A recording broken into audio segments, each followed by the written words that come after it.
এ দোস্ত, এখন দেশের যে পরিস্থিতি আর যে অভাব অনটন হয়েছে, মোর এই খাস জমিটি দিয়ে মাটি কেসটা ওই ব্রিক ফিল্ডে বেচতে পারি না। আরে ব্রিক ফিল্ডে বেচা লাগবে কিনতে ইচ্ছা করলে এ দেশ মোরা ওই দেশেও বেঁচে দিতে পারি। তোরা এই দেশ লইয়া কি ষড়যন্ত্র করো? হ্যাঁ, দেশ লইয়া কেউ ষড়যন্ত্র করিও না। বাইরে যাইয়ে দাও, 2-4 বছর থাকতে দাও, এই দেশে আওয়ার লাগিয়া পাগল হয়ে যাবা।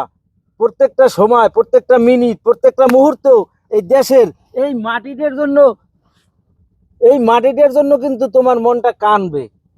দেখছো, আমাকে ওই যে জনাব তারেক রহমান আইছে, আইয়ে দেশের মাটিটা কিন্তু সে হাতে নেছে। হাতে নিয়া এই জানে যে এইটার অনুভূতিটা কি। এখন তো দেশে বইয়ে খাও আর ঘোরো, আর দেশ লইয়া এই ষড়যন্ত্র করো, এগুলো বাদ দাও। এই মাটিটার মূল্য আছে, অনেক মূল্য। ভাই বন্ধু, তুই খারাপও কও নয়। এই মাটি আমাদের মা, মাটি আমাদের জন্মভূমি। আমরা মাটি নিয়ে কোনো ষড়যন্ত্র করব না। এই দেশ নিয়েই কেউ কোনো ষড়যন্ত্র করো না।